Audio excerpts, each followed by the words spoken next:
So hi, my name is Zane Fisher. I'm the owner of Extraordinary Structures, and this is our Saltbox tiny house. Saltbox is it's a vernacular New England style of roof, and although we're out here in New Mexico, the defining feature is that it's an asymmetrical roof line. At this point, anytime you have that kind of asymmetrical peaked roof, it's usually referred to as a Saltbox. In our case, we did it both for sort of architectural flair and also so that one side of the house would have exactly the right length for a standard solar panel. So the roof is set up to take a whole bunch of solar. So this is our kitchen. What we do is we like to do a single core sort of plumbing infrastructure wall so that your bathroom and kitchen are back to back. You're minimizing the amount of plumbing, and we're also using that to bias the weight inside the trailer for the best hauling characteristics. But we wanted kind of luxury too. One of the things that bugs me when I visit tiny houses is if they've got a sink that's too small, because I do a lot of cooking personally. So we wanted to have a nice big sink.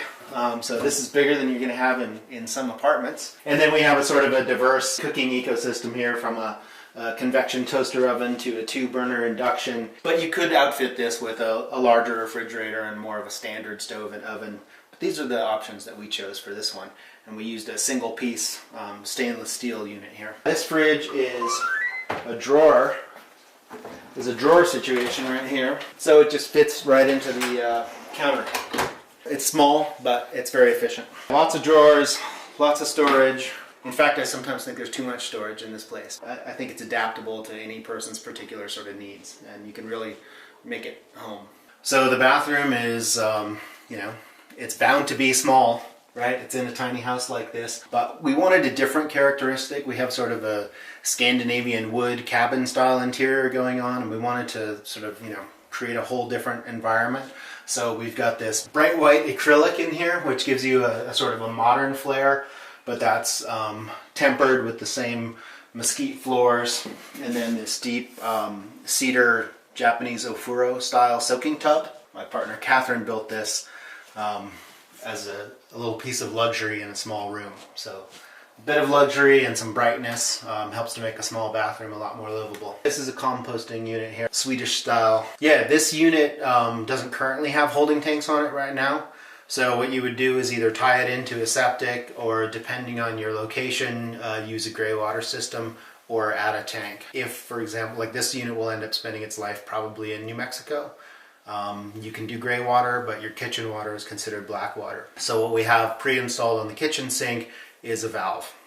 So you could direct it to a tank, or if you're not using food, you could direct it to a gray water system. We like to avoid lofts whenever possible. They're enjoyable, but in a small space, we don't want to put too much weight up above or take up the nice airspace. But over the bathroom is a natural place to have a small loft. Can sleep up there, or a kid can sleep up there, a guest, or I think of it as kind of a reading nook. And we just have a ladder permanently mounted on the wall for a quick climb up there. And it turns out it's a nice space. Little reading light and a little outlet up there makes it pretty livable.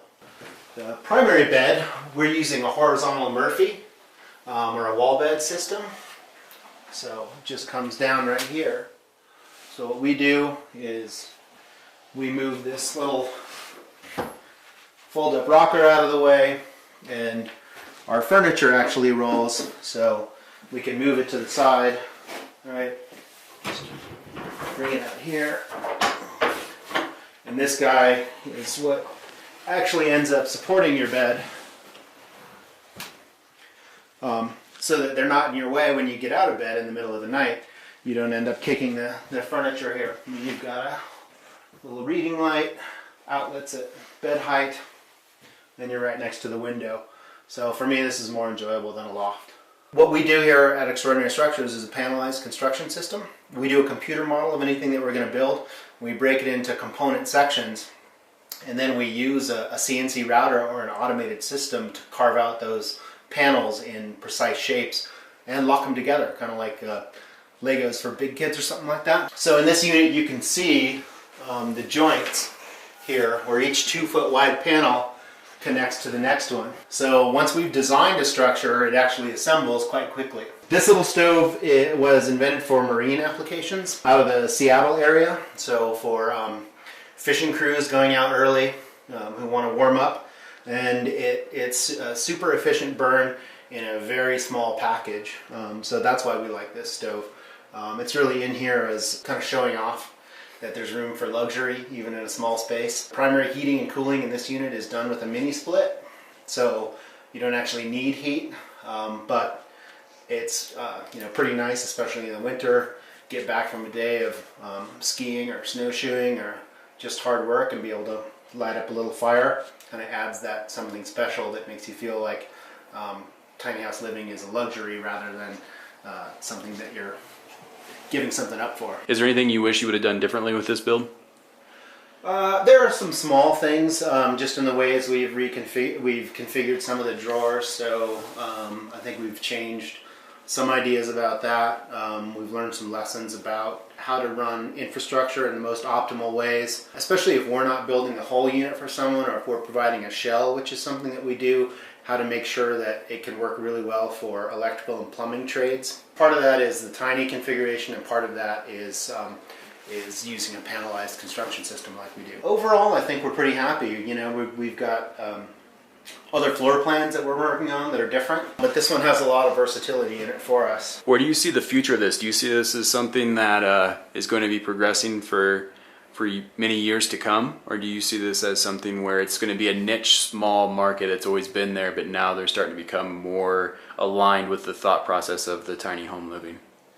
Yeah, I think that there are components of it that are probably niche-y, but I think the idea of smaller, sort of smarter, energy efficient spaces, a little more minimal, especially for people who realize that they don't need much, but they place a high value on maybe resources that are shared in a community or open space or wilderness. I think it's going to continue to branch out. So I see it as we work through zoning issues. I see it having a pretty large impact on cities where we see prices escalating out of control and a need for higher densities, but in different form factors. And I see it as a way to add to a sort of healthy housing ecosystem overall as we move forward. So I think there's a place for it, and as we see, we're doing a panelized system that allows for sort of rapid assembly, and there are other people out there who are not just building small, but also innovating in the housing construction area. And so to see companies coming up like that is exciting, and I think it does point to the